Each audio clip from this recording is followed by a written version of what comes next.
ప్రార్థన చేసుకుందామండి. ప్రేమ నమ్మకం కలిగిన మా తండ్రి నీకే స్తుతిస్తోత్రం అయినా ఇప్పటి వరకు పాటలు పాటేందును, వాక్యం చదువుటేందును, వాక్యం చెప్పుటేందును, మొదటి మెసేజ్ చెప్పుటేందును మీ యొక్క హస్తం మాకు తోడుగుంచి నడిపించిన విధానాన్ని బట్టి వందన స్తోత్రాలు తండ్రి. అలాగే ప్రాముఖ్యమైన సమయంలోకి వెళుతూ ఉండగా పరిశుద్ధాత్మ యొక్క పరిపూర్ణ సహాయం నాకు అందించమని అర్థిస్తూ పిలిచిన పిల్లలకు నేను వివేచన దయచేయమని చాలా ప్రాముఖ్యమైన విషయాన్ని మేము మాట్లాడుతూ ఉండగా క్రైస్తవ జీవితాలకు ప్రతి ఒక్కరికి ఉపయోగపడే మాటలు ఈ రోజున మాట్లాడటం జరుగుతుంది తండ్రి. నీ కృపాగలతలు ఉంచమని, అలాగే ప్రపంచవ్యాప్తంగా ఎక్కడైతే నీ యొక్క పిల్లలు ఉన్నారో తండ్రి వారందరినీ కూడా నాయన మీరు నడిపించండి, సహాయం దయచేయమని. ఎంతమందికి నీ వాక్యం తెలియక నశించిపోతున్నారు తండ్రి, వారందరూ రక్షణలోకి వచ్చిన సహాయం దయచేయమని. అలాగే మరి ఒకసారి పరిశుద్ధాత్మ యొక్క పరిపూర్ణమైన సహాయం నాకు అందించమని అర్థిస్తూ ఈ ప్రార్థనని ప్రియకుమార రక్షకుడైన యేసుక్రీస్తు శక్తిగల నామమున అడుగుతున్నాం పరమ తండ్రి, ఆమేన్. అందరికీ వందనాలండి. ఈరోజు మనం ఆలోచించబోయే పాఠం ఏంటంటే ప్రభువు రెండవ రాకడ సిద్ధపాటు. ఈ రెండు పాటలు ఉంటుందండి. ఎందుకంటే క్రైస్తవ జీవితాలకు ఇది చాలా ప్రాముఖ్యమైన అంశం అండి.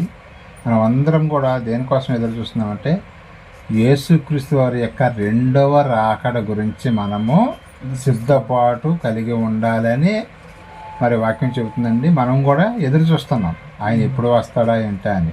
చాలామందికి ఒక అవగాహన ఉండదు, కానీ మనమైతే మరి ప్రభు యొక్క రెండో రాకడ గురించి అయితే క్రైస్తవులు అందరూ కూడా ఎదురు చూస్తున్నారని చెప్పుకోవచ్చు. ఎందుకంటే ఆయన మరలా వచ్చి మిమ్మల్ని తీసుకొని వెళ్తానని చెప్పడం జరిగిందండి.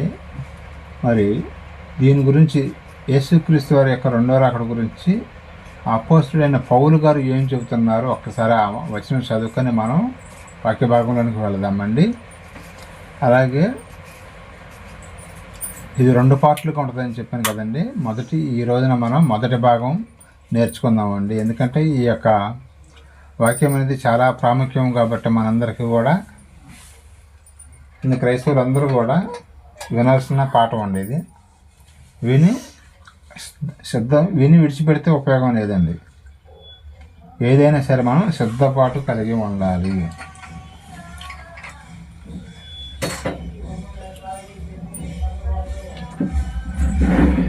ఒకసారి బైబిల్లోకి వెళ్ళి రెండవ రాకడ గురించి మా పౌలు గారు ఏం చెప్పారు మనం ఒకసారి ఆలోచిద్దామండి. హెబ్రీ పత్రిక 9వ అధ్యాయం 28వ వచనం ఒకసారి చదవాల్సిందిగా తెలియజేస్తానండి. హెబ్రీ పత్రిక 9వ అధ్యాయం 28వ వచనం అండి. అలాగుననే క్రీస్తు కూడా అనేకుల పాపములను భరించుటకు ఒక్కసారి అర్పింపబడి తన కొరకు కనిపెట్టుకుని వారి రక్షణ నిమిత్తము పాపము లేకుండా రెండవసారి ప్రత్యక్షమగును. అంటే రెండవసారి మళ్ళీ యేసుక్రీస్తుల వారు ప్రత్యక్షం అవుతారా? ఎస్, అవుతారని చెబుతున్నారు పౌలు గారు. రెండవ రాకడ, దీనినే మనము రెండవ రాకడ అని పిలుచుకుంటామండి. రెండవసారి ఆయన ప్రత్యక్షం అవుతాడంట. చాలామంది అయితే కొంతమంది ఏమన్నారంటే యేసుక్రీస్తు వారి యొక్క రెండవ రాకడ కూడా అయిపోయిందని చెబుతున్నారండి. ఇది వాస్తవమా? కొన్ని సంఘాలలో కొంతమంది ఏమన్నారంటే యేసుక్రీస్తు వారి యొక్క రెండవ రాకడ కూడా అయిపోయిందండి. రెండవ రాకడ అయిపోతే మరి ఇదంతా కూడా మరి ఇదంతా భూమి ఇదంతా కూడా కాలిపోవాలి కదా, ఉండకూడదు కదా, మరి ఎందుకు నాశనం అయిపోవాలి? కొంతమంది అయితే 2012లో యేసుక్రీస్తు వారు వచ్చేసేస్తున్నాడని బాగా హల్చల్ చేశారండి. మరి అది వాస్తవం అంటారా? 2012లో వచ్చాడు ఆయన? రాలేదు కదా. మరి అసలు ఇంకో విషయం ఏంటంటే యుగాంతం అనేది ఎప్పుడు జరుగుతుంది ఏంటని రాకడానికి సూచనలు మాత్రం చెప్పాడు, కానీ పలానా రోజు నేను వస్తానని యేసుక్రీస్తు వారు చెప్పలేదు. ఆయన చెప్పకుండా ఎవరన్నా మనుషులు పలానా టయానికి వస్తాడు, ఈ సంవత్సరంలో వస్తాడు, ఆ సంవత్సరంలో వస్తాడు అంటే అది వట్టి మాట. మనుషుల మాట మనం నమ్మాల్సిన అవసరం లేదు. మనం లేఖనాలను మాత్రమే నమ్మాలి. చాలామంది ఎవరన్నా ఏదన్నా ఒక పాస్టర్ గారు ఏదైనా చెప్పినా లేదా ఇంకొకళ్ళు ఎవరన్నా పెద్ద ఆయన చెప్పినా ఆయన మాట వింటారు, కానీ బైబిల్ ఏం చెబుతుంది అనేది పరిశీలించరండి. ఎవరైనా నేనైనా ఎవరైనా సరే నేను చెప్పేదైనా సరే బైబిల్లో ఉందా లేదా అనేది పరిశీలించడం మంచిదండి. మనకి క్రైస్తవ జీవితాలకి ఎవరో ఏదో చెప్పారని చెప్పేసి మనం గుడ్డిగా వెళ్ళిపోకూడదండి. మనం బైబిల్లోంచి ప్రతి ఒక్క విషయం కూడా ఆలోచించాలి.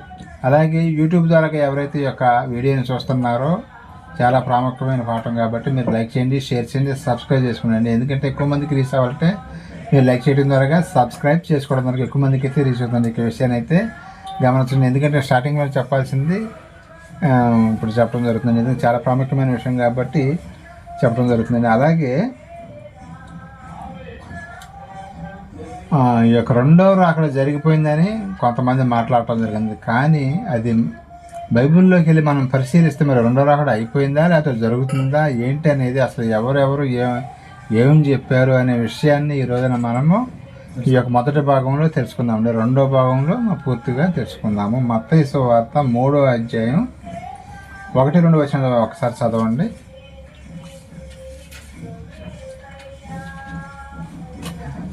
ఆయన కన్నా ముందు బాప్తిస్మిచ్చు యోహాను గారు రావడం జరిగిందండి. ఎవరు వచ్చారండి? యేసుక్రీస్తు వారు. చెబుతాను. ఆయన కన్నా కూడా ముందు ఎవరు వచ్చారండి? బాప్తిస్మిచ్చు యోహాను గారు వచ్చి ఆయన గురించి చెప్పడం జరిగిందండి. ఏం చెప్పారో మనం చూద్దామండి. మత్తయి సువార్త 3వ అధ్యాయం 1-2 వచనాలు ఒకసారి చూడండి.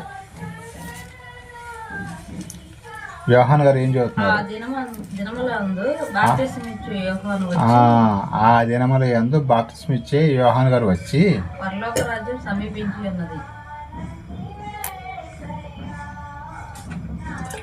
పరలోక రాజ్యము సమీపించి ఉన్నదట. మారు మనసు పొందుడని ఆయన అరణ్యంలో ప్రకటించుచుండెను. యోధే అరణ్యంలో ఎవరండి ఇది ప్రకటించేది? ఎవరండి? ఈయన పేరేంటి? ఎస్, బాప్తిస్మిచ్చే యోహాను గారు. ఈయన కన్నా కూడా యేసుక్రీస్తు వారి కన్నా ముందు కూడా ఈయన ప్రకటించడం జరిగిందండి. దేని నిమిత్తం ఆయన ప్రకటించాడండి? ఏం పొందమన్నాడు ఆయన? ఎస్, మారు మనసు పొందాలంట. మారు మనసు పొందకుండా బాప్తిస్మం తీసుకోకూడదా? తీసుకోకూడదు. పెళ్లి కోసం తీసుకోకూడదా? తీసుకోకూడదు. ఉద్యోగం కోసం తీసుకోకూడదా? తీసుకోకూడదు. మారు మనసు పొంది నన్ను యేసుక్రీస్తుల వారు రెండవసారి వచ్చినప్పుడు నన్ను తీసుకొని వెళ్తాడు, పరలోక రాజ్యానికి తీసుకువెళ్తాడని ఆ యొక్క నమ్మకంతోనే మనం బాప్తిసం తీసుకోవాలి. కానీ ఇంకా ఆ నమ్మకం కాకుండా ఏ నిమిత్తం మనం బాప్తిసం తీసుకున్నది చల్లని నోటు లాంటిది. మారు మనసు నిమిత్తము బాప్తిసం ఇచ్చే యోహాను గారు ఏం చెబుతున్నారంటే మారు మనసు నిమిత్తం మీరు బాప్తిసం పొందాలి అని చెప్పడం జరిగింది. అలాగే తర్వాత యేసుక్రీస్తు వారు వచ్చారు కదా. ఫస్ట్ ఆయన సువార్త ప్రకటన స్టార్ట్ చేశారు. తర్వాత యేసుక్రీస్తు వారు వచ్చి ఆయన కూడా దేని నిమిత్తం మీరు బాప్తిసం తీసుకోవాలనుకుంటున్నారు? అంతకుముందు ఆయన ఎవరితో బాప్తిసం తీసుకున్నారండి? యేసుక్రీస్తు వారికి బాప్తిసం ఇచ్చింది ఎవరు?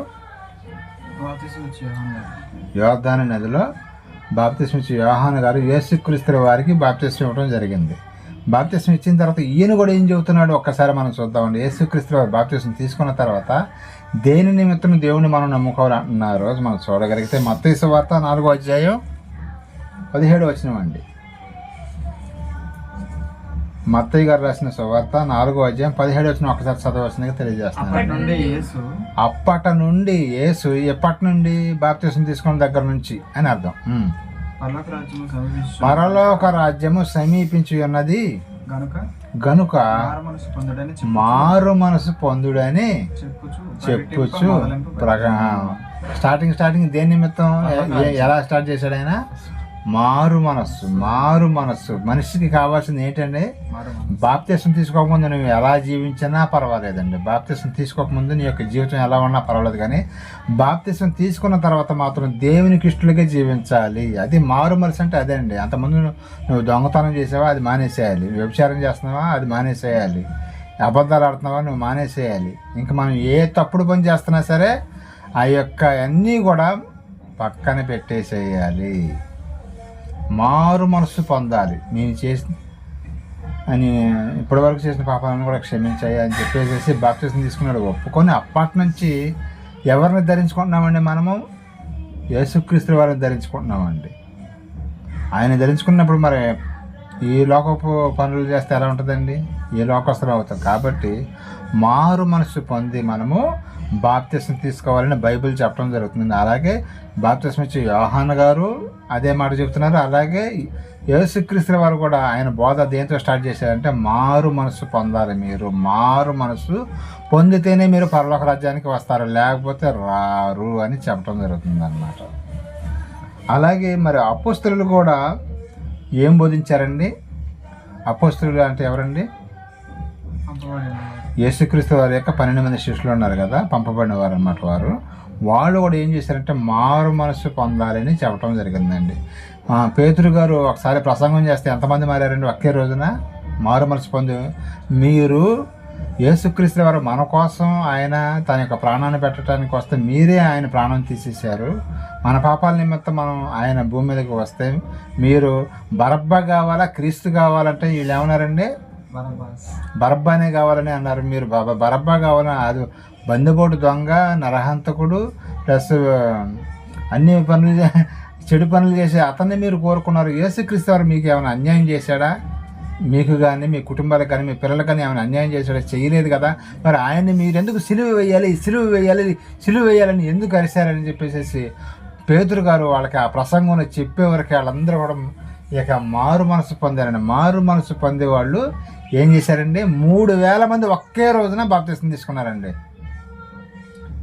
వాళ్ళు ఏమన్నారంటే, మేము చేసింది తప్పే, మాకు బుద్ధి వచ్చింది, మేము ఇప్పుడు ఏం చేయాలో చెప్పండి పాస్టర్ గారు అని అడిగితే పేతురు గారు ఏం చెప్పారు? మీరు బాప్తిస్మం తీసుకోవాలి, యేసు నామములో బాప్తిస్మం తీసుకున్నట్లయితే మీరు రక్షింపబడతారు, లేకపోతే నరకానికి వెళ్ళిపోతారు అని చెప్పడం జరిగింది. వాళ్ళందరూ కూడా మారు మనసు పొంది పేతురు గారు చెప్పిన ఒక్క ప్రసంగానికి 3,000 మంది ఒకేసారి బాప్తిస్మం తీసుకోవటం జరిగింది. ఇంకా మనం చూడగలిగితే లోకాసు వార్త 13వ అధ్యాయం 7వ వచనం ఒకసారి చూడండి, చదవండి. లోకా గారు రాసిన సువార్త 13వ అధ్యాయం 7వ వచనం అండి.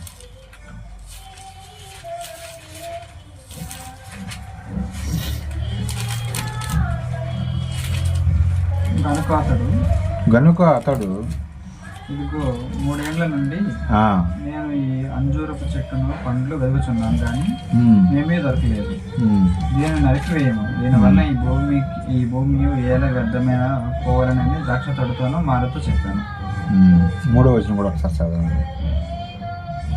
కారుని మీతో చెప్తున్నాను, మీరు మారు మనస్సు పొందని వేళ మీరందరూ అలాగే చెప్తారు. ఎస్, ఎవరైతే మారు మనసు పొందకుండా ఉంటారో, బాప్తిస్మం తీసుకోకుండా ఉంటారో వాళ్ళందరూ ఏమైపోతారంటే అంజూరపు చెట్టు కాయలు కాయట్లేదంట, ఆ భూమి ఉండ సారం మొత్తం తీసుకుంటుందంట. తీసుకుంటే ఏం చేస్తాడు ఆ రైతు? ఏం చేస్తాడండి? ఇప్పుడు ఒక తోట వేసాడు, ఏం చేస్తాడు? దాన్ని నరికే చేస్తాడా, అలాగే ఉంచుతాడా? నువ్వు కాయిపోయినా పర్వాలేదు అమ్మ అనుకుంటాడా? అనుకోడుగా రైతు. అలాగే దేవుడు కూడా ఏమనుకుంటాడంటే, నీ వలన కూడా ఏమీ ఉపయోగం లేకపోతే వేళ్లతో సహా పెగిలించి పక్కన పడేస్తాడు అన్నమాట. చాలామంది పాపాలు చేస్తున్నారుగా మీరు అనుకోవచ్చు. వాళ్ళంటే బాప్తిస్మం తీసుకున్న వాళ్ళు వాళ్ళకి కౌంటింగ్లో రారండి. వాళ్ళు ఆల్రెడీ వాళ్ళకి టికెట్లు వాళ్ళకి బుక్ అయిపోయి ఉండే. మనం బుక్ చేసుకోవాలి, మనం పరలోక రాజ్యానికి బుక్ చేసుకోవాలి, వాళ్ళైతే నరకానికి బుక్ చేసుకొని ఉండాలన్నమాట.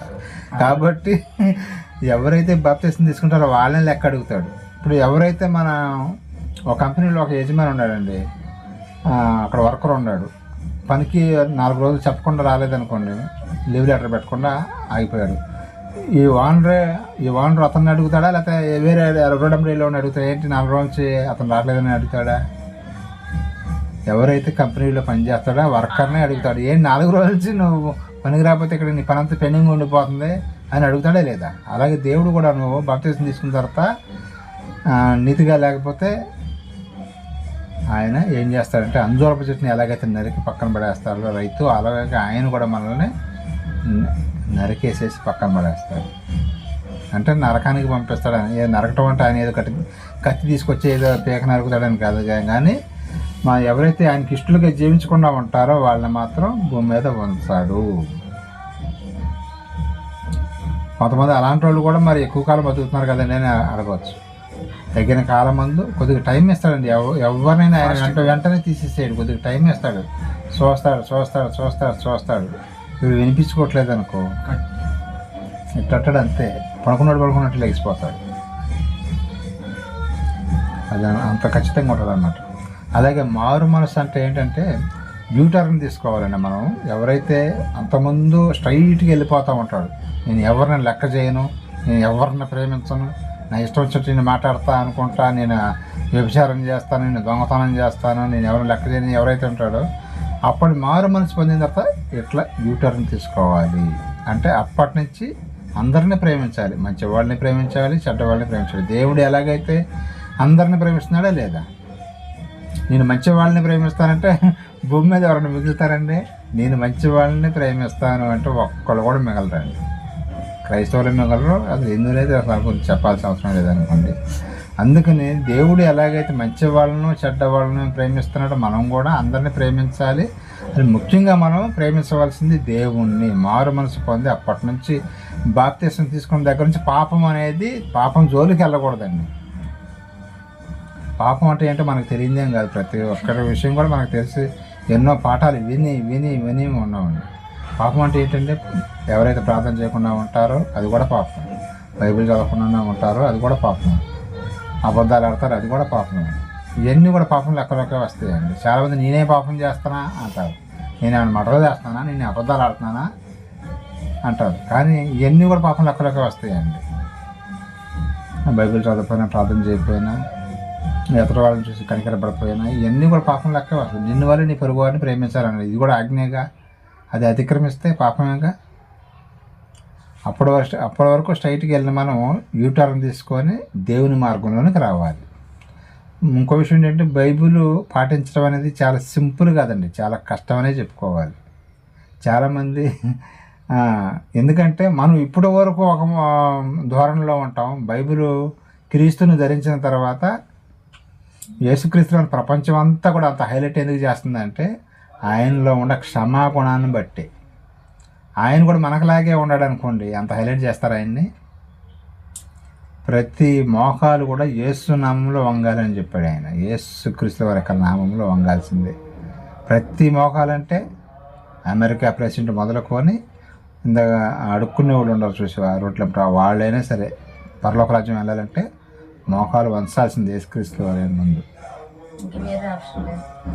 లేదు ఇక ఆయన కాకుండా ఎవరన్నా పరలోక రాజ్యాన్ని తీసుకుని ఒక 10 కోట్లు ఇస్తా, 20 కోట్లు ఇస్తా అంటే ఇక్కడ ఈ లోకంలో ఏమైనా పనులు అవుతాయేమో, కానీ పరలోక రాజ్యానికి వెళ్ళాలంటే ఎవరికి వాళ్ళు సొంతంగా సంపాదించుకోవాల్సిందే. కానీ రికమెండేషన్లో పనిచేయవు. ఇక్కడ రికమెండేషన్ పనిచేస్తాయండి, పనిచేయవు.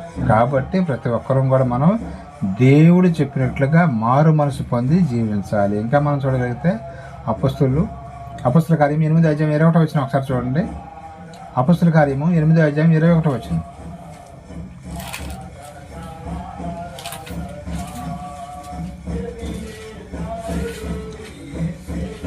నీ హృదయము దేవుని ఎదుట సరైనది కాదు కనుక ఈ కార్యమందు నీకు పాలు పంపులు లేవు. అదే మన హృదయాలు అనేది ఎలా ఉండాలంటే పాపిష్టి వాళ్ళుగా ఉండాలా, లేకపోతే దేవునికి ఇష్టలుగా ఉండాలి? దేవునికి ఇష్టలుగా ఉంటేనే మనం ఆయన యొక్క రాజ్యాంగంలోనికి వెళ్తాము. ఆయన ఇచ్చే మేలు మనం పొందుకుంటాం.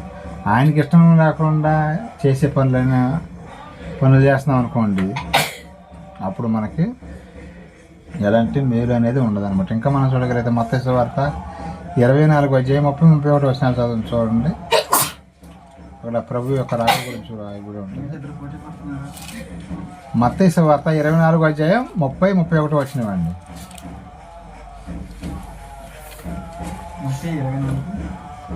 30-31. అప్పుడు మనుష్య కుమారుని సూచన ఆకాశం ముందు కనబడింది. అప్పుడు మనుష్య కుమారుడు ప్రభావంతోను మహామహిమతోను ఆకాశ మేఘాలుడై వచ్చుడు చూచి భూమి మీద ఉన్న సకల గోత్రముల వారు రొమ్ము కొట్టుకున్నారు. యేసుక్రీస్తు వారు రెండో రాకడలో ఏం జరుగుతుందంటండి, రొమ్ము కొట్టుకుంటారంట. రొమ్ము కొట్టుకోవటం అండి, అయ్యో అని రొమ్ము ఎప్పుడు కొట్టుకుంటారు మనుషులు? అన్యాయం జరిగిపోయిన తర్వాత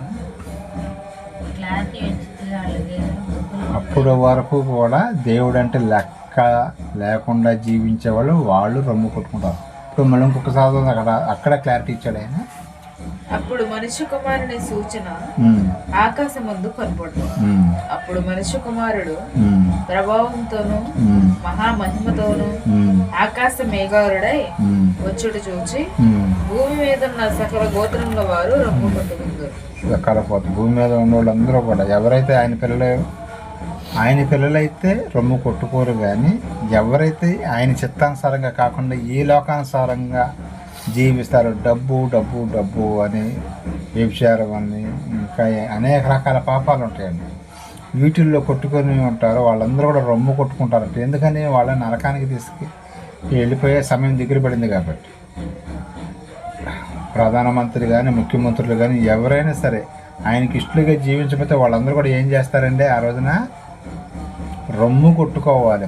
అమెరికా ప్రెసిడెంట్ అయినా సరే, ఇండియా ప్రెసిడెంట్ అయినా సరే, ప్రధానమంత్రి అయినా, ముఖ్యమంత్రి అయినా, నువ్వైనా నేనైనా ఎవరైనా సరే పాపం చేస్తే కనుక రొమ్ము కొట్టుకుంటారట. రొమ్ము కొట్టు భయం పుట్టిద్దట. ఆయన వస్తుంటేనే గదగద వణికిపోతారంట. ఆయన యొక్క కన్నులు ఎలా ఉంటాయో తెలుసా?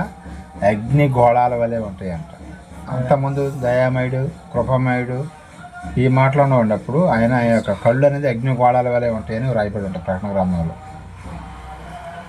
అంత సీరియస్గా రాబోతుంది రెండోసారి. అందుకని ఈ లోపలనే మనము మారు మనస్సు పొంది రక్షణలోనికి రావాలి. ఎవరైతే బాప్టిజం తీసుకోకుండా ఉంటారో, నీతిగా జీవించకుండా ఉంటారో వాళ్ళందరూ కూడా నరకానికి వెళ్ళిపోతారు. అది రొమ్ము కొట్టుకోవటం అంటే అది. ఏదైనా హ్యాపీ మూమెంట్ అయితే రొమ్ము కొట్టుకుంటామండి, బాధపడతామా? సంతోషపడతాం కదా. మరి ఇక్కడ రొమ్ము కొట్టుకుంటారని చెబుతున్నాడు ఏంటి అంటే, ఆయనకి ఇష్టం లేకుండా ఆయనకి వ్యతిరేకంగా ఎవరైతే జీవిస్తారో వీళ్ళందరూ కూడా రొమ్ము కొట్టుకునే రోజు ఒకరోజు రాబోతుంది. త్వరలోనే రావాలని నేనైతే కోరుకుంటున్నానండి. మరి మనం బ్రతుకుండగానే వస్తే పర్వాలేదు. ఒకవేళ మనం చనిపోయిన తర్వాత ఆయన వచ్చినా సరే మళ్ళీ మనం అందరం కూడా భూమి మీదకి వస్తాం. ఇది మాత్రం జరిగేది అన్నమాట. ఇంకా మనం చూడగలిగితే మత్తయి సువార్త 24వ అధ్యాయం 42, 43, 44 వచ్చిన కూడా చదవండి. ఇంకో కొంచెం క్లారిటీ ఉంటుంది అక్కడ. మత్తయి సువార్త 24వ అధ్యాయం 42. కావున ఏ దినమున మీ ప్రభు వచ్చునో మీకు తెలియదు గనక మెలకువగా ఉండదు. 42, 43, 44 వరకు రండి. ఏ జామున దొంగ వచ్చునో ఇంటి యజమానికి తెలిసి ఉన్న ఎడల అతడు మెలకువగా ఉండి తన ఇంటికి కన్నం వేయనీయుడని మీరు ఎరుగుదురుగా. మీరు అనుకున్న గడియల్లో మనిషి కుమారుడు వచ్చును గనుకనే మీరు సిద్ధంగా ఉండదు. యేసుక్రీస్తు వారి యొక్క రెండవ రాకడ ఎలా ఉంటుందంట? అది ఇందాక చెప్పాను కదా, పలానా టైంలో వస్తాడు, ఈ టైంలో వస్తాడు, ఆ టైంలో వస్తాడని ఎక్కడ బైబిల్లో రాయలేదండి. దొంగ కనుక మన ఇంటికి కన్నం వేయటానికి ఏ టైంలో వచ్చేది మనకి చెప్పొస్తాడండి. దొంగ బాగా నిద్రపట్టిన తర్వాత 1 గంట 2, 3 ఆ టైంలో వస్తారు దొంగలు. అలాగే యేసుక్రీస్తు వారు కూడా చాలామంది ఏమనుకుంటారు, 2000 సంవత్సరాలు అయింది కదా ఆయన ఎప్పుడో వస్తానని చెప్పాడు, ఇదిగో నేను త్వరగా వస్తున్నానని చెప్పాడు కదా, ఇంకా రాలేదు, ఇంకా ఈయన రెండో రాకడ లేదు, ఆయన మర్చిపోయాడు అనుకుంటా అని కొంతమంది అసలు ఆల్రెడీ రెండో రాకడ కూడా అయిపోయిందని కొంతమంది ఇలా రకరకాలుగా ఆలోచనలు ఉండే. కానీ ఎప్పుడైతే మనం ప్రశాంతంగా ఉంది, ఈయన రాడులే అనుకుంటే అప్పుడు వస్తాడంట. అర్ధరాత్రి కింద దొంగ ఎలాగైతే మరి మనకు తెలియకుండా వచ్చి దొంగతనం చేస్తాడో ఆయన అప్పుడు వస్తాడు. వచ్చినప్పుడు మనం ఎలా ఉండాలి? క్రైస్తవులు అయితే ఎలా ఉండాలంటే సిద్ధపాటు కలిగి ఉండాలి. రెండవ రాకడలో మన సిద్ధపాటు అనేది ఉండాలి. ఆయన వచ్చినప్పుడు చూసుకుందాం, అసలు ఆయన రాడలే అని మనకి ఇష్టం వచ్చినట్టుగా జీవిస్తున్నాం అనుకోండి, అప్పుడు ప్రతి వాణిని లెక్క అడుగుతాడు. ఆ లెక్క అడిగినప్పుడు ఏం చెబుతాం అప్పుడు మనం? అందుకని ఇవాళ నేను చచ్చిపోయినా సరే నేను పరలోక రాజ్యానికి వెళ్తాను అని కాన్ఫిడెంట్తో ఉండాలండి ప్రతి ఒక్క మనిషి. ఈరోజు నేను చచ్చిపోతే చచ్చిపోయిన గ్యారంటీ ఏం లేదండి.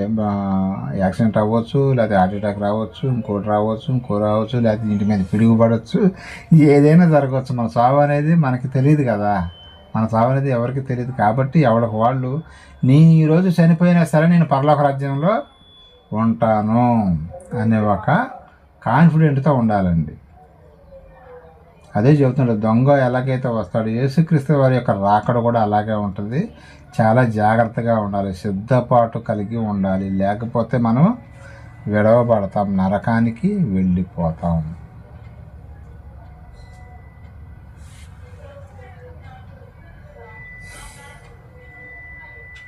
అలాగే యేసుక్రీస్తుల వారిని మరి ఎలా చంపారండి? ఆయన్ని సిలువ వేసి చంపడం జరిగిందండి.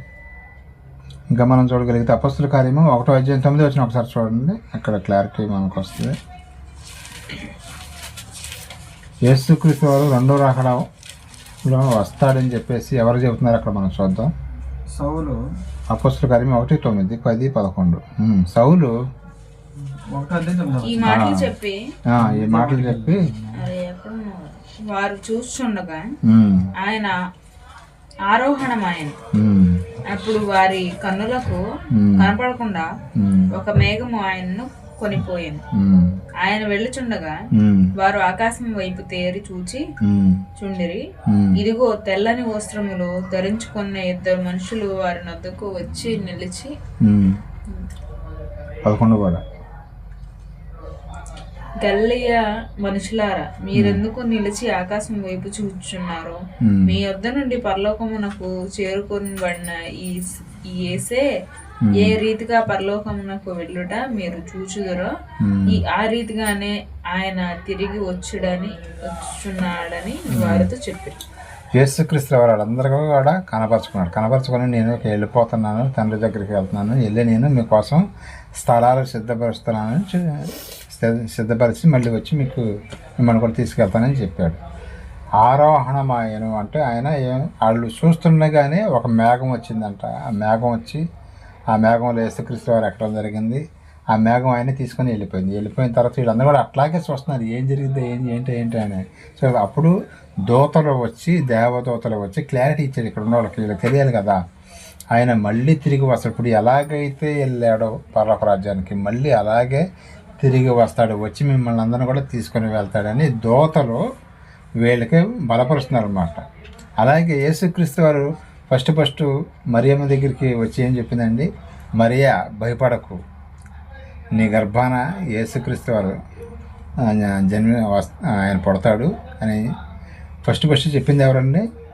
దూతగా. అలాగే ఆయన చనిపోయి తిరిగి పైకి వెళ్ళేటప్పుడు ఎవరు చెప్పారండి? మళ్ళీ దూతలే వచ్చి నేను క్లారిటీ ఇచ్చినాయి. మళ్ళీ ఇంకో విషయం ఏంటంటే ఆయన రెండోసారి ఆగమనం అయినప్పుడు దేవదూతలు వచ్చి తూర్పు నుండి పడమర వరకు, పడవ నుండి దక్షిణం, ఇట్లాగా 4 దిక్కులు కూడా ఉన్నటువంటి క్రైస్తవులందరినీ కూడా తీసుకెళ్ళడానికి దూతలే మళ్ళీ పనిచేస్తాయి, దేవదూత. ఇప్పుడు ఎలాగైతే పైకి వెళ్ళిపోయాడో మళ్ళీ అలాగే ఆయన భూమి మీదకు వస్తాడు. వచ్చినప్పుడు మనం సిద్ధపాటు కలిగి ఉండాలి. ఈ రూపంలో కనుక మనం చనిపోతే ఏం లేదు, కానీ చనిపోకుండా ఉన్నట్లయితే సిద్ధపాటు కలిగి ఉండాలి. దేవదూతలు చెబితే జరుగుతాయి అంటే దేవదూతలు చెప్పిన మాట ఖచ్చితంగా జరుగుతాయి. అలాగే యేసుక్రీస్తుల వారు కూడా ఆయన కూడా ఏమన్నాడు? నేనే మార్గమును, నేనే సత్యమును, నేనే జీవనం, తండ్రి వద్ద మీ కొరకు స్థలాలు సిద్ధపరచడానికి వెళ్తానని చెప్పి వెళ్ళటం జరిగింది. పౌలు గారు కూడా రెండో రాకడలో ఏం జరుగుతుందో కొన్ని విషయాలు చెప్పడం జరిగిందండి. ఆ విషయం కూడా మనం ఆలోచిద్దాం.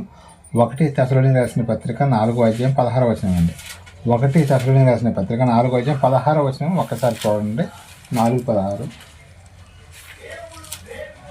అప్పుడు ఏమి జరుగుతుందో, యేసుక్రీస్తు యొక్క రాకడలో, రెండవ రాకడలో ఏం జరుగుతుంది అనేది అక్కడ క్లారిటీ ఇవ్వటం జరిగిందండి.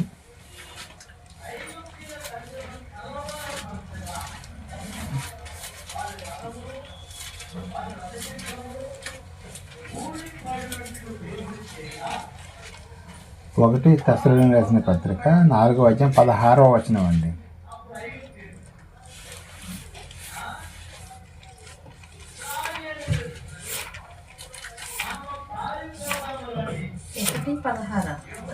నాలుగు 16 అండి. 1 తెస్సలోనికీయులకు పత్రిక 4:16. 4:16. ఆర్భాటముతోను ప్రధాన దూత శబ్దముతో శబ్దముతోను దేవుని బోరతోను పరలోకము నుండి ప్రభువు దిగి వచ్చును. ఇక్కడ ఏమైందండి, వీళ్ళందరూ చూస్తుండగా పైకి ఎలా గెలిపాడు, మరి ఎలా వస్తాడంట ఆయన? ప్రధాన దూత శబ్దముతోను ఆర్భాటముతోను మళ్ళీ తిరిగి వస్తాడు. రెండవసారి ఆయన వస్తాడని ఎవరు చెబుతున్నారండి? పౌలు గారు చెప్పడం జరుగుతుందండి. మేడం ఇంకొకసారి చదవండి. ఆర్భాటంతోను ప్రధాన దూత శబ్దంతోను దేవుని బోరతోను పరలోకం నుండి ప్రభువు దిగి వచ్చింది. క్రీస్తు నుండి మృదులైన వారు మొదట లేదు. క్రీస్తు నందు మృతులైన వారు ఫస్ట్ ఎవరు లెగిస్తారంటే వారు లెగిస్తారండి. మనకన్నా ముందు ఎవరైతే బాప్తిస్మం తీసుకొని చనిపోయి ఉన్నారో, హేబేలు మొదలుకొని ఎవరైతే ఉన్నారో వాళ్ళని కూడా లేవడం జరుగుతుంది. ఇంకొక విషయం కూడా మనం చూద్దామండి. 1 కొరింథీ 15:22 ఒకసారి అది కూడా చదవండి. 1 కొరింథీ 15:22.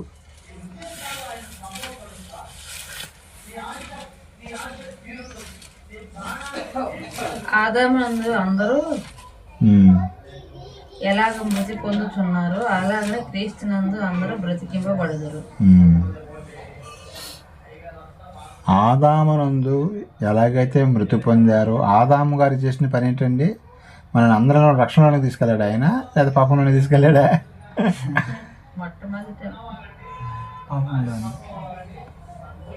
ఆదాము గారు ఎలాగైతే మిమ్మల్ని పాపంలోకి తీసుకెళ్ళి మరణానికి దగ్గర చేశాడు, అలాగే యేసుక్రీస్తు వచ్చి ఏం చేశాడంట? పాపాన్ని కొట్టివేసి మన యొక్క పాపాన్ని ఆయన మీద వేసుకున్నాడు. కాబట్టి ఆయన ఎలాగైతే తిరిగి లేచాడో మనం కూడా అలాగే తిరిగి లేస్తామని చెబుతున్నాడు. ఎవరు చెబుతున్నారండి? పౌలు గారు చెబుతున్నారండి. కొరింథీలకు రాస్తున్నారు అనమాట. కొరింథీ వాళ్ళకి ఈ పత్రిక రాస్తూ చెబుతున్నాడు. కొరింథీలకి పౌలు గారు చెబుతున్నాడు అనమాట. ఇప్పుడు ఆదాం గారి వల్ల మనకి మరణం వచ్చింది, యేసుక్రీస్తు వారి వల్ల మనకు రెండవ రాకడలో మనకి రక్షణ అనేది వస్తుంది. కాబట్టి మనమందరం కూడా ఎదురు చూడాలి, ఆయన కనిపెట్టుకోవాలని చెప్పడం జరుగుతుందండి. ఒక్కొక్కరు ఎవరెవరు చెబుతున్నారు ఈ రెండో రాకడ గురించి, ఎవరెవరు చెబుతున్నారంటే మనం ఇప్పుడు చూసాం. ఫస్ట్ పౌలు గారు చెప్పడం జరిగిందండి. ఇంకా తర్వాత ఈ రెండో రాకడ గురించి ఇంకొక ఆయన కూడా చెప్పడం జరిగిందండి. ఆయన ఎవరో కాదు, యాకోబు గారు. యాకోబు గారు అంటే యాకోబు పత్రిక ఉంది కదండి, ఆయన ఎవరండి? యేసుక్రీస్తు వారికి ఏమవుతాడు ఆయన? తమ్ముడు. యేసుక్రీస్తు వారి సొంత తమ్ముడు అండి ఆయన. ఆయన కూడా తర్వాత ఆయన చనిపోయిన తర్వాత ఈ యొక్క సంఘాలను బలపరచడానికి ఆయన కూడా చాలా ఎంతో ప్రయత్నం చేశాడండి. ఆయన మన ప్రభు, మా అన్నయ్య అని కూడా అనట్లేదు, ప్రభు అని అన్నాడు ఆయన. నిజంగా అన్నయ్య అసలు ఆయనకి, ఆయన ప్రభు అన్నాడు. ఓకే, ఆయన పేరు చెప్పడానికి కూడా మాకు హక్కు లేదన్నట్టుగా మాట్లాడారు. అంత తగ్గించుకున్నారు వాళ్ళు. తగ్గించుకొని ఆయన రెండో రాకడ గురించి ఆయన కూడా మాట్లాడటం జరిగింది. అది కూడా మనం ఇప్పుడు ఆలోచిద్దామండి. యాకోబు గారు అంటే యేసుక్రీస్తు వారి స్వయాన తమ్ముడు ఆయన. ఆయన ఏం చెబుతున్నాడో చూద్దాం. యాకోబు పత్రిక 5వ అధ్యాయము 8వ వచనం ఒకసారి చదవలసిందిగా తెలియజేస్తున్నానండి. ఫస్ట్ పౌలు గారు మాట్లాడింది మనం విన్నాము. ఇప్పుడు రెండవసారి ఈయన యాకోబు గారు ఏం చెబుతున్నారు కూడా విన్నాము రెండవ రాకడ గురించి. యాకోబు 5:8 అండి.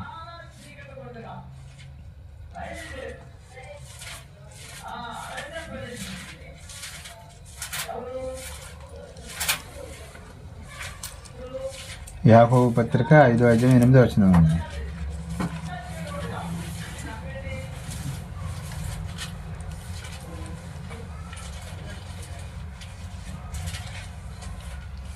యాకోబు పత్రిక 5:8. ప్రభువు రాక సమీపించినది గనుక. ప్రభువు చూసావా, ఇక్కడ మా అన్నయ్య రాక అన్నాడా ప్రభు అన్నాడు ఆయన?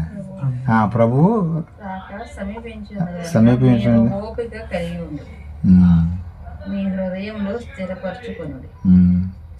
చాలు, మీరు ఓపికగా ఉండి మీ యొక్క హృదయాలను స్థిరపరచుకోండి అని చెబుతున్నాడు. అప్పుడు గలిబిలు అయిపోతున్నారండి. ఎందుకంటే క్రైస్తవులు అనే మాట ఎక్కడ వినపడితే ఏం చేస్తున్నారండి? వాళ్ళని అది. అందుకని మీరు కంగారు పడమాకండి. ఆయన వస్తాడు, మనల్ని వచ్చి తీసుకెళ్తాడు. ఒకవేళ ఇక్కడ మనం చనిపోయినా సరే మనకి నీతి పరలోక రాజ్యంలో మాత్రం స్థానం ఉంటుంది అని చెప్పేసి ఈ యొక్క అపస్తులందరూ కూడా ఎక్కువ చాలామంది హతసాక్షులు అయిపోయారండి. ఎప్పటి కూడా అప్పుడే కాదు, వీళ్ళు ఇప్పుడు కూడా ఎక్కడ ప్రార్థన చేస్తుంటే చర్చిల్లోకి వెళ్ళటం, కొట్టడం, వాళ్ళు ఇష్టం వచ్చినట్టు బూతులు మాటలు మాట్లాడటం, కర్రతో కొట్టడం, పాస్టర్ గారిని కొట్టడం, పాస్టమ్మ గారిని కొట్టడం, సంఘస్థలను కొట్టడం చేస్తున్నారు, బయటికి లాక్కి వెళ్ళిపోవటం, కొన్ని ఏరియాలు చర్చిలకి నొప్పి పెట్టడం, ఇలాంటివి కూడా జరుగుతున్నాయండి. మరి ఇవన్నీ కూడా జరుగుతుంటే మరి దేవుడు ఎందుకు చూస్తున్నాడు అనుకుంటున్నారేమో, కానీ ఆయన అన్నీ చూస్తూనే ఉన్నాడు. కానీ ఏం చేస్తారో చూస్తున్నాడు. వాళ్ళందరూ కూడా ఒకనొక రోజున ఎవరైతే హింసింపబడతారో వాళ్ళకి పరలోక రాజ్యం అనేది కన్ఫర్మ్ అవుతుందండి. అది మనం నిజంగా మనం అనుకుంటాం హింస అనే వారికి ఇట్లాగా చేస్తుంటే దేవుడు ఏంటి మనం పట్టించుకోవట్లేదు అనుకుంటారు. కానీ అలాంటి వాళ్ళకి ఖచ్చితంగా పరలోక రాజ్యం ఇస్తాడు ఆయన.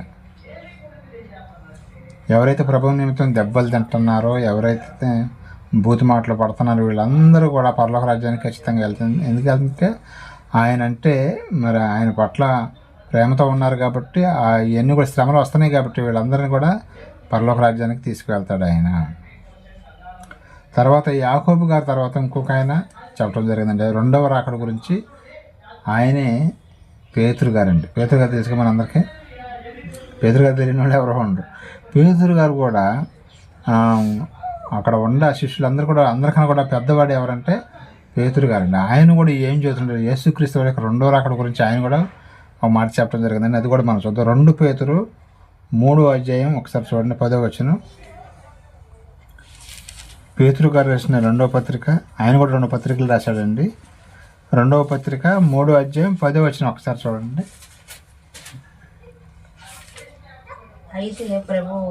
అయితే ప్రభువు దినము దొంగ వచ్చినట్లుగా వచ్చింది. ఆ దినమున ఆకాశంలో మహాధ్వనితో గతించిపోవును. సరిపోదండి. ఇక్కడ కూడా ఆయన ఏం చెబుతున్నాడండి, ప్రభు దినము దొంగ వలె ఉంటుందని చెప్పడం జరిగింది. వచ్చాను దొంగ ఎలాగైతే చెప్పకుండా వస్తాడో అలాగే వచ్చేస్తాడు. మనకు అంతా బాగానే ఉంది, ఏం లేదులే అనుకుంటారు చాలామంది. ఆయన రెండో రాకడ లేదులే, మనం చనిపోయిన తర్వాత సుఖంగానే ఉండదు. చాలామంది అసలు ఈ యొక్క ఆలోచన రాదండి. ఈ 60-70 సంవత్సరాల గురించి దీని గురించి ఆలోచిస్తూ ఉంటారు. కానీ చనిపోయిన తర్వాత మన యొక్క ఆత్మ ఎక్కడికి వెళ్తుంది అనేది క్రైస్తవులకు కొంత అవగాహన ఉందని చెప్పుకోవచ్చు. మిగతా వాళ్ళకైతే అవగాహన లేదని చెప్పుకోవాలండి.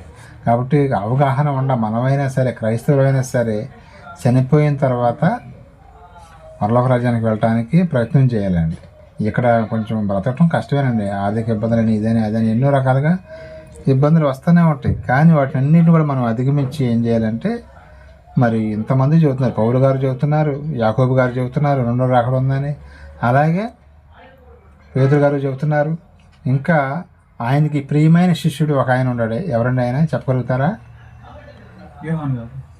ఎస్, యోహాను గారు యేసుక్రీస్తు వారికి బాగా ఇష్టం ఉంటుంది. ఎందుకంటే ఒక్క మాట కూడా ఎదురు చెప్పేవాడు కాదంట యేసుప్రభు. అందుకని చచ్చిపోయేటప్పుడు కూడా సిలువు దగ్గర ఎవరికి అప్పు చెప్పాడండి, వాళ్ళ అమ్మగారిని.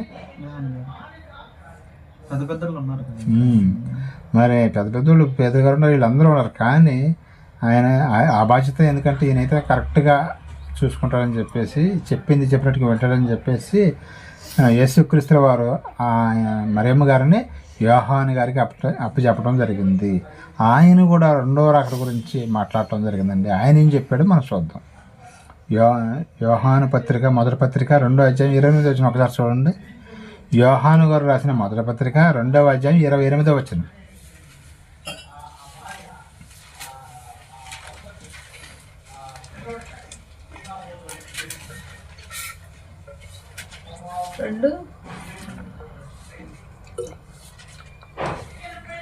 యోహాను గారు రాసిన మొదటి పత్రిక 2వ అధ్యాయం 28వ వచనం. 2:28. కాబట్టి చిన్నపిల్లలారా అంటే సండే స్కూల్ పిల్లలకు కాదండి చెప్పేది. దేవునికి మనం ఎప్పుడూ కూడా చిన్న పిల్లలమే. తల్లిదండ్రులకి పిల్లలు కూడా వాళ్ళకి 50 సంవత్సరాలు వచ్చినా, వాళ్ళకి జుట్టు నెరిసిపోయినా సరే పిల్లలే అవుతారా? అలాగే దేవుడు కూడా ఏమన్నాడు, చిన్నపిల్లలారా అంటే ఏదో పాలు తాగే పిల్లలు లేకపోతే వాళ్ళకే ఇది సండే స్కూల్ పిల్లలకు కాదు చెప్పేది, పెద్దవాళ్ళకే మనకే చెబుతున్నాడు ఆయన. ఇప్పుడు చదవండి. కాబట్టి చిన్నపిల్లలారా, ఆయన ప్రత్యక్షమైన, ఆయన ఎవరో యేసుక్రీస్తు వారు. ఆయన రాకడయందు మనం ఆయన ఎదుట సిగ్గుపడక ధైర్యం కలిగి ఉండటకు మీరు ఆయన యందు నిలిచి ఉండుడి. మీరు సిగ్గుపడక అంటున్నాడేంటి? ఆయన సిగ్గుపడద్దు అంటే ఎందుకు సిగ్గుపడతారు? సిగ్గు మారిన పనులు చేసినప్పుడు సిగ్గుపడతారు. అంతేగా అందుకని సిగ్గుమాలిన పనులు మనం చేయకూడదని యోహాను గారు కూడా చెబుతున్నారు అన్నమాట. సిగ్గుపడకూడదంట, తల ఎత్తుకొని ఉండాలంట. బైబిల్లో ఇద్దరు మాత్రం సిగ్గుపడ్డారండి. ఎవరండి చెప్పగలుగుతారా? ఎస్, దేవుడు వచ్చి అక్కడికి రాగానే సిగ్గుతో ఎక్కడికి వెళ్ళారండి వాళ్ళు? చెట్ల దాటికి వెళ్ళిపోయారు అనమాట. ఎందుకని? తప్పు చేశారు కాబట్టి. అలాగే ఇక్కడ కూడా మళ్ళీ అదే మాట లేవనెత్తి మనం యేసుక్రీస్తు వచ్చుడు సిగ్గుపడొద్దయ్యా మనం అని యోహాను గారు అని. సిగ్గుపడకంటే సిగ్గుమాలిన పనులు చేసినప్పుడు, తప్పుడు పనులు చేసినప్పుడు సిగ్గుపడతాం. కాబట్టి మేము సిగ్గుమాలిన పనులు, తప్పుడు పనులు చేయకుండా ఉండాలని ఆయన వచ్చినప్పుడు మనం ఆయనతో పాటు పరలోక రాజ్యం వెళ్ళాలని యోహాను గారు కూడా చెప్పడం జరుగుతుంది. అర్థమైందిగా? తర్వాత ఇంకొక ఆయన కూడా చెబుతున్నాడండి, యోధా గారు. ఈయన ఎవరండి? యోధా గారు అంటే యోధ పత్రిక అనే ఉంటుంది కదా మన కొత్త నిబంధనలో. ఆయన ఎవరంటే ఆయన కూడా స్వయాన యేసుక్రీస్తు వారి యొక్క తమ్ముడు. చాలామందికి తెలియదు ఈ విషయం. యాకోబు గారు తమ్ముడు అని తెలియదు. యోధా గారు కూడా యేసుక్రీస్తు వారి యొక్క తమ్ముడు. ఆయనే వాళ్ళ తమ్ముళ్ళు కూడా 2 పత్రికలు రాశాడు. యాకోబు గారు యాకోబు పత్రిక రాశాడు. ఈయన యోధా పత్రిక రాశాడు. ఈయన కూడా యేసుక్రీస్తు స్వయాన. ఆయనకి అక్కలో అన్నలో లేరండి. ఎవరున్నారండి ఆయనకి? మొదటి సంతానం ఆయనే కాబట్టి తమ్ముళ్ళు చెల్లెళ్ళు మాత్రమే ఉన్నారు. ఆ తమ్ముళ్ళే వీళ్ళు, యాకోబు గారు, యోధా గారు. ఈయన కూడా ఒక పత్రిక రాస్తూ పరలోక రాజ్యం రెండో రాకడ గురించి ఈయన కూడా కొన్ని విషయాలు అక్కడ రాయించడం జరిగిందండి. అది కూడా మనం చూడండి. యోధా పత్రిక 14-15 వచ్చాను, ఒకసారి చదవండి.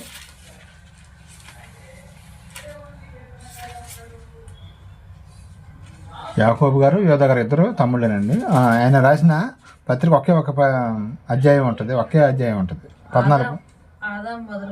ఆదాము మొదలుకొని 7వ వాడైన హానోకు కూడా ప్రవచించి ఇట్లా ఇదిగో అందరికీ తీర్పు తీర్చుటకు వారిలో భక్తిహీనులందరూ భక్తిహీనముగా చేసిన వారి భక్తిహీన క్రియలన్నిటికి వచ్చి భక్తిహీనులైన పాపులు తనకు విరోధంగా చెప్పిన కఠినమైన మాటలన్నిటికి వచ్చి వారిని ఒప్పించుటకు ప్రభువు తన వేవేల పరిశుద్ధుల పరివారంతో అదిగో ప్రభు ఎలా వస్తాడంట? వేవేల పరిశుద్ధుల పరివారంతో, అంటే దేవదూతలతో ఆయన వస్తాడు.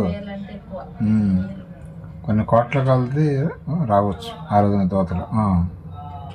వారు తమ దురాశలు చొప్పున నడుచుచు లాభ నిమిత్తం మనుషులను. అదే సరిపోద్దండి. ఎవరైతే నేను కూడా ఏం చేయొచ్చంటే, మీరు యేసుక్రీస్తు వాళ్ళు మళ్ళీ రాబోతున్నాడు కదా రెండో రాకడ, అప్పుడు మీరు ఎత్తబడే వారిలో ఉండాలి కానీ మీరు ఇక్కడ విడిచిపెట్టే వారిలో ఉండకూడదని యోధా గారు కూడా.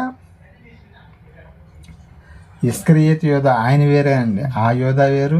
మళ్ళీ చాలామంది కన్ఫ్యూజ్డ్ అవుతారని మళ్ళీ క్లారిటీ ఇస్తాను. ఇస్కరియోతు యోధా వేరు, ఈ యోధా గారు వేరు. ఇస్కరియోతు యోధా గారు అప్పుడే చనిపోయాడు, ఆయన ఊరేసుకొని చనిపోయాడు. మళ్ళీ ఇక్కడే వచ్చారు, కన్ఫ్యూజ్ అవుతారు. ఏంటి ఇస్కరియోతు యోధా ఇక్కడ ఉన్నాడు ఏంటి, ఆయన పత్రిక రాశాడు అనుకుంటారు. కాదండి. ఎవరంటే ఇందాక చెప్పాను కదా, యేసుక్రీస్తు యొక్క సహోదరుడు ఈయన యోధా గారు. ఈయన కూడా ఏం చదువుతుంటే మరి వేల మందితో పరలోక రాజ్యం నుంచి దిగి వస్తాడు ఆయన. వచ్చినప్పుడు మనము ఆయనతో పాటు వెళ్ళాలి, సిద్ధపాటు కలిగి ఉండండి అని ఆయన కూడా క్లారిటీ ఇస్తున్నారు. సిద్ధపాటు ఉండాలన్నమాట మనం.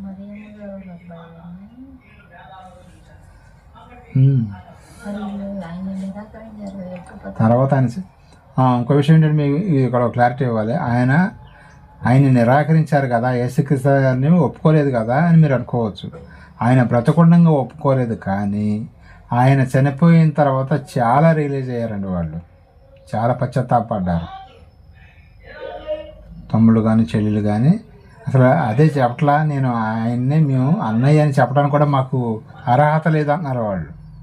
మారు మనసు వచ్చింది తర్వాత. అసలు ఈ అపోస్తులు వీళ్ళందరూ ఇంత ఇదిగా చేస్తుంటే వాళ్ళు కూడా ఇక నిజంగా అసలు మా అన్నయ్య చనిపోయి తిరిగి లేచి అందరికీ కనబడని ఇంత గొప్పవాడిని మేము తెలుసుకోలేకపోయామే అని బాధపడ్డారు తర్వాత వాళ్ళు. మరియమ్మ గారికి పుట్టిన వాళ్ళు యాకోబు గారు కానీ యోధా గారు కానీ. అది తర్వాత ఇక వాళ్ళు కూడా బాగా సేవ చేశారండి. ఆయన తమ్ముళ్ళనే కదా, వాళ్ళు కూడా సేవకుల్లాగా బాగా సేవ చేశారన్నమాట, యాకోబు గారు కానీ యోధా గారు కానీ. వాళ్ళు కూడా మరి పత్రికలు రాయటానికి దేవుడు అనుమతించాడు, చూసారా.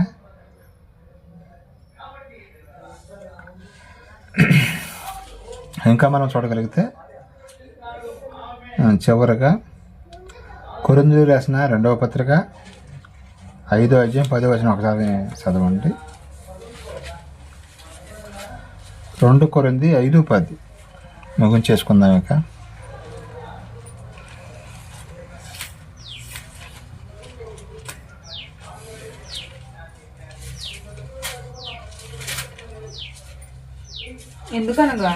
ఎందుకనగా తాను జరిగించిన క్రియలను చొప్పున అవి మంచివైనను సరే చెడ్డవైనా సరే దేహముతో జరిగించిన వాటి ఫలమును ప్రతి వాడును పొందినట్లు మనమందరమును క్రీస్తు న్యాయపీఠము ఎదుట ప్రత్యక్షము కావాలని.